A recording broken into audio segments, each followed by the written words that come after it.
Zoti Goxha, po sulmi e dobësoj e lëkundi apo e forcoj më shumë lidhjen e BRICS-it? Nuk mendoj që sulmi ka pasur lidhje me BRICS-in, edhe nuk është se do të preket BRICS-i nga ky sulm. Pra, pasi Irani rezistoi si shtet, pra nuk është se u shpërbë ose ra qeveria. Në rast se do të kishim një rënë të qeverisë, iranianët atëherë mund të themi që kjo mund ndikonte deri diku, po pavarësisht se Irani nuk është një nga themeluesit e BRICS-it, është një antar i BRICS-it i pranuar së fundmi, pa vetëm 10 vjet është pranuar antar me drejta të plota, po duke qenë antar me drejta të plota, kjo nuk është se ai është themeluesi i BRICS-it. Në rast se nuk do të sulmohet një nga themeluesit e BRICS-it, nuk besoj që BRICS-i do të ketë ndonjë lëkundje, pasi BRICS-i në fillim është programuar dhe është konceptuar vetëm me 5 antarë. Pastaj të tjerët kanë filluar të bëjnë kërkesat e tyre dhe shtimi i BRICS-it erdhi për shkak të luftës në Ukrainë. Pra në rast se nuk do të kishte ndodhur lufta në Ukrainë, BRICS-i pothuajse nuk do të kishte funksionuar fare. Zoti Goxha, mendoni edhe ju si pjesë analizëve që ndoshta e ka rrallën Turqia për ta goditur ose për të goditur? Jo, nuk besoj që të ndodhi gjë e tillë, nuk ka asnjë koncept, as teorik dhe as praktik që kjo të ndodhi dhe asnjë arsye. E para, Rusia është një vend i NATO-s dhe çdo kush do të godiste Rusinë, atëherë automatikisht kjo do të Turqia. Turqia, pra Turqia është një vend i NATO-s dhe çdo kush, pra në rast se bëhet që Izraeli do das Turqinë, atëherë do të hynte Izraeli, pavarësisht se është një nga aleatët e NATO-s, nuk është antar i NATO-s. Dhe këtu është dallimi që do të bërë. Pra në moment që ti godet një antar të NATO-s, pavarësisht se ti mund të jesh antar aleat i jashtëm i saj, automatikisht i ka shpallur luftë NATO dhe kjo do të sjellë një problem të madh, jo për çështjen e Turqisë, por për çështjen e NATO-s, për arsye se NATO atëherë do të vendosë se çfarë do të bënte dhe ne aktualisht sot po diskutohet që me këtë luftë që po ndodh në Ukrainë, NATO pothuajse ka humbur vlerën e saj. Imagjinoni sikur nesër dikush të sulmonte një vend antar të NATO-s dhe vendet e tjera antar të NATO-s të mos i shkonin në ndihmë ose të krijonte një problem, një përçarje të madhe, atëherë kjo NATO do të shuaj fare dhe nuk do të ekzistonte më. Prandaj është jashtë çdo lloj koncepti dhe çdo lloj logjike që Izraeli të sulmojnë Turqinë nesër. Edhe diçka të fundit kam tek NATO-ja, që rriti shpenzimet për mbrojtjen, Rusia tha që do t'i ul, Europa pret të armatoset më shumë, kurse Trumpi sikur nuk i doli zot në Nenit 5. Ju si shikoni gjitha këto?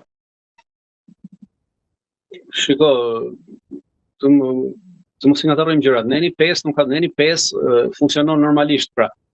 Nuk do të thotë se Neni 5 është patjetër futja e aleancës në luftë në rast se ti sulmohesh. Pra ajo Neni 5 përcakton qartësisht që vendet marrin vendim tek e tek. Pra vendimi i tyre është politik.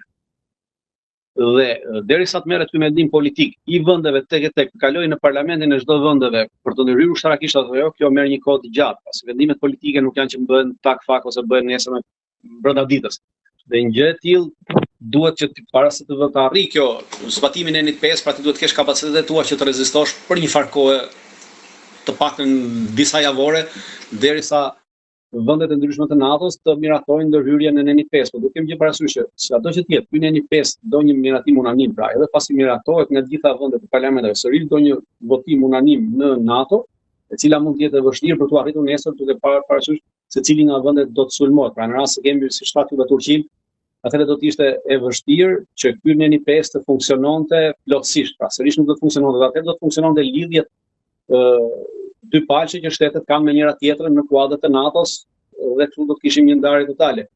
Pra unë mendoj që Shtetet Bashkuara të Amerikës në raport me vendet e NATO-s të cilat nuk kanë kapacitet të mbrojtje, ekziston Nenit 5. Pra në ato raporte në shtetet të cilat janë periferike, siç është Shqipëria, Serbia, siç është Shqipëria, Maqedonia, Mali, Bullgaria, pra në këtë aspekt funksionon shumë kollaj Nenit 5 dhe nuk ka probleme.